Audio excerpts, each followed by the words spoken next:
السلام عليكم، ازيكم يا حبايبي؟ عاملين ايه؟ يا رب تكونوا بخير. الفيديو بقى ده عايزاكم تحفظوه كده لرمضان علشان خاطر تنفذوه على طول يوم سحور رمضان ان شاء الله. عملت لكم شايفين شوية فول زي ما بيقولوا كده فعلا، هيتقال عليهم لو خلاص الفول انا مش مسؤول. طبق فول اللهم بارك كده، عملناهم وايه يا بيرو بقى ساعة وعشر دقايق اللهم بارك، وكان الفول زبدة. تعالوا بقى نشوف هنعمله مع بعض ازاي، بس قبل ما نخش على الوصفة ما تنسوش اللايك والشير وتفعيل الجرس وهنسمي نقول بسم الله. انا كان معايا ربع كيلو فول تدميس، انا قلت للراجل عايزه فول تدميس زي ما انتم شايفين كده.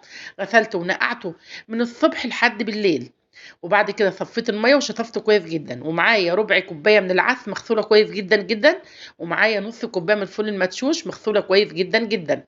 وزي ما انتم شايفين كده الميه بتاعتهم رايقه وجميله جدا. وكل اللي معايا هنا حبايه من الطماطم، معلقه من البابريكا، وليمونه نصين زي ما انتم شايفينها كده، هحطها بحالها مش هعصرها.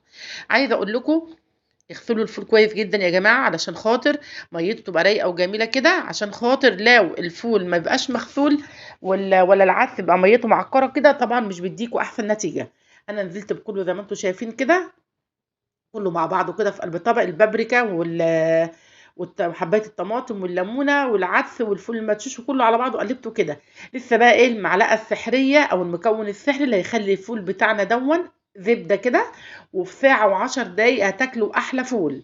عايزه اقول لكم يعني في رمضان بقى ملكوش حجه، بعد قبل السحور كده بساعه تروحوا مشغلين النار على الفول، تفطروا تتسحروا بيه ما شاء الله كده، فول طازه وسخن كده اللهم بارك. عايزه اقول لكم قعد لتاني يوم نفس اللون الله اكبر عليه يعني.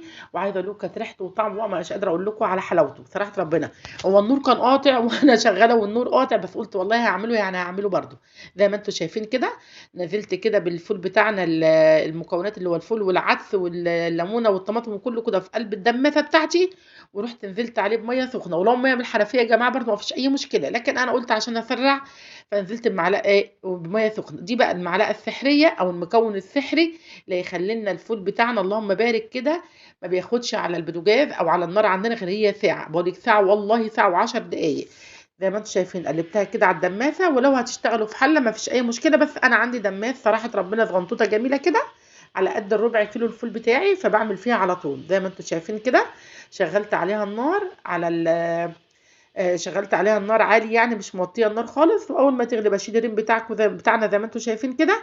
وبعد كده بقى بسيبها تغلي مع نفسها كده، واروح مهديه النار على الاخر خالص. خلاص غليت معانا غدا.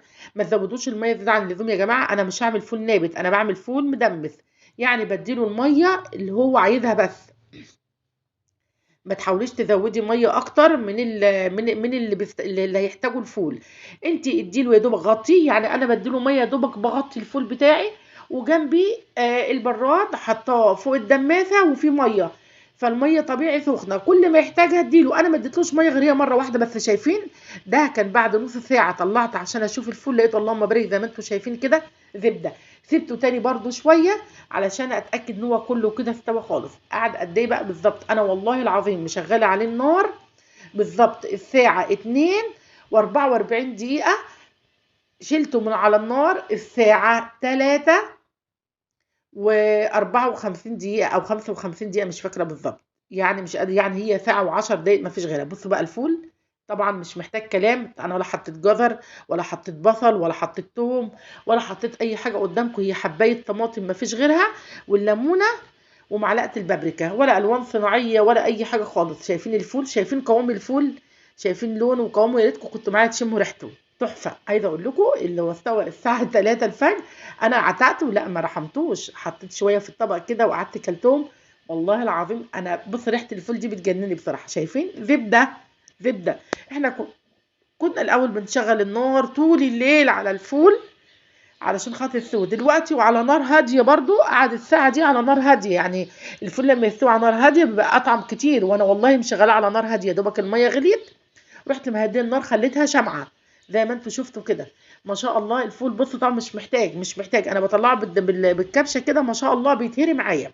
هنا بقى نزلت في الطبق عليه برشه ملح، رشه كمون، رشه شطه، عصره ليمونه، وانا بعمل اللي عصارة كده بعصرها بالناحية الغلط، وعمال اقول يا ليمون، ما الليمون ما بينزلش ليه. هنا عصرة ليمونة وشوية طحينة بقى، وكلي أطعم شوية فول يعني ممكن تاكليهم. نزلت هنا بمعلقتين زيت على الوش كده، وهنزل بالطحينة بتاعتنا، تحفة تحفة تحفة. جربوا يا جماعة الوصفة دي من بيرو كده، وجربوا طبق الفول القمر دون، مش هتبطلوا تعملوه ما شاء الله، يعني من سهولته ومن حلاوته ومن طعمه. يا ريت كنتوا معايا تشموا الريحة كده، حاجة الله أكبر عليها، تحفة. جربوه بقى، هيعجبكم جدا جدا والله. ولو عجبكم الفيديو بتاعنا، اوعوا تنسونا في اللايك والشير، ومستنياه كومنتاتكم الحلوة. اللي وصل لحد هنا من الفيديو يا ريت ما ينساش اللايك ويفعل الجرس على الكل عشان يوصلوا مننا كل جديد. وعايزه اقول لكم ايه، اللهم بارك بقى، بص تحفه جدا جدا. تعالوا بقى احنا هنعمل كمان، بصوا الكلام ده بقى، دي كان بالليل كده وقعدنا اكلت بالليل منها. تعالوا بقى الصبح تاني يوم هوريكم بقى شكل الفول تاني يوم. ده الطبق بتاع بالليل اهو، هوريكم دلوقتي كده. طلعت رغيف ابيض كده، العيش الشامي الجميل دون، واكلت منه، وكان حاجه كده يعني.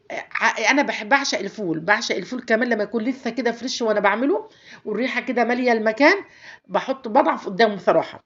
تعالوا بقى تاني يوم احنا نمنا بقى وصحينا تاني يوم، ابني بقى قال لي ايه، ماما عايزين ناكل من الفول اللي انت كنت عامله، كانت ريحته قلب الدنيا دي. عملت بقى فوريكم بقى، عملت فول بقوطه وببصل، شايفين ده تاني يوم.